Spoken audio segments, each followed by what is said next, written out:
നിങ്ങൾ കോഴിക്കോട് സിറ്റിയിൽ വെറുതെ ഇരിക്കുകയാണെന്ന് വെച്ചാൽ നിങ്ങൾക്ക് പോകാൻ പറ്റിയ കുറച്ച് സ്ഥലങ്ങളുണ്ട്. അതിൻ്റെ അകത്ത് ഒരു സ്ഥലമാണ് ഗൈസ് ഇപ്പോൾ പറയാൻ പോകുന്നത്.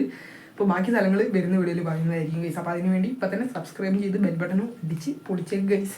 അപ്പം ഏതാണ് ആ സ്ഥലം എന്നല്ല, നമുക്ക് നേരെ വീഡിയോയിലേക്ക് പോകാം.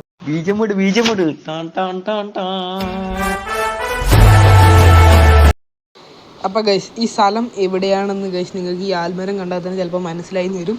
നമ്മുടെ സ്വന്തം തളി മഹാശിവക്ഷേത്രത്തിൻ്റെ തൊട്ടടുത്തുള്ള കുളം ഉണ്ടല്ലോ, വലിയൊരു കുളം. ആ കുളത്തിനോട് ചേർന്നിട്ടുള്ളൊരു ഇരിപ്പടം ഒരു പോലെയാണ് അവർ സെറ്റ് ചെയ്തത്. ഇത് സാധാരണ ഈ കുളത്തിലൊക്കെ ആൾക്കാർ കുളിക്കാൻ പറ്റുമായിരുന്നു. ഇപ്പോൾ പിന്നെ അങ്ങനത്തെ കുളിക്കാനൊന്നും പറ്റില്ല. കുളം വൃത്തിയാക്കിയതിന് ശേഷം പിന്നെ ഇങ്ങനെ ഇത് ഇവിടെ അങ്ങനെ ഇരിക്കാൻ ഇഷ്ടംപോലെ സ്പേസ് ഉണ്ട്.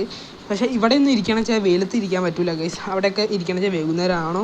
അല്ലാണ്ട് തന്നെ കുറേ ആൾക്കാർ, സ്കൂൾ കുട്ടികളാവട്ടെ, കോളേജിലത്തെ ചേച്ചിമാരും ചേട്ടന്മാരും എല്ലാവരും ഉണ്ടാവും അവിടെ. പിന്നെ ഫ്രീ വൈഫൈ ഉണ്ട്. നിങ്ങൾക്ക് പോയിട്ട് കുറച്ച് നേരം ചില്ലൊക്കെ അടിച്ചിരിക്കാൻ പറ്റിയ ഒരു ചെറിയൊരു സ്ഥലമാണ് ഗൈസ് കോഴിക്കോടിലെ.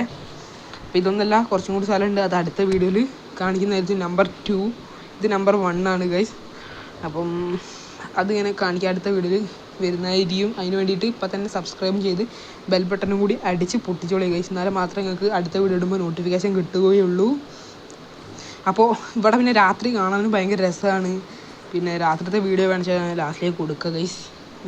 ഞാൻ ഇവിടെ ചില സമയത്തൊക്കെ വീട്ടിലിരിക്കുമ്പോൾ ബോറടിക്കുമ്പോൾ ഞാനും ചിലപ്പോൾ കമ്പനിക്കാരുണ്ടാവും. അപ്പോൾ നമ്മൾ അവിടെയൊക്കെ പോയി ഇരിക്കാറുള്ളതാണ്. അതേപോലെ തന്നെ ഉച്ചയ്ക്കും ഞാൻ പോയി ഇരിക്കാറുണ്ട്. ചില സമയത്ത് ഫ്രീ ആയിട്ട് ഇരിക്കുന്ന സമയത്ത് അവിടെ പോയിരിക്കും ഗൈസ്. അപ്പോൾ ഇതാണ് നിങ്ങൾ കാണേണ്ട രാത്രിത്തെ വിഷ്വൽസ്. അപ്പോൾ അത്രയേ ഉള്ളൂ. അപ്പോൾ പോകാൻ പറ്റുന്നത് ഇഷ്ടപ്പെട്ട ലൈക്ക് ചെയ്യുക, ഷെയർ ചെയ്യുക, സബ്സ്ക്രൈബ് ചെയ്യുക. അപ്പോൾ അടുത്ത പാർട്ട് 2 വേണ്ടിയിട്ട് വെയിറ്റ് കരു ഗൈസ്. അപ്പോൾ സബ്സ്ക്രൈബ് ചെയ്ത് ബെൽ ബട്ടൺ ഓണാക്കി വെച്ചാൽ നോട്ടിഫിക്കേഷൻ വരുള്ളൂ അടുത്ത വീഡിയോ ഇടുമ്പോൾ. അടുത്ത വീഡിയോ കാണുന്നതായിരിക്കും. Bye bye.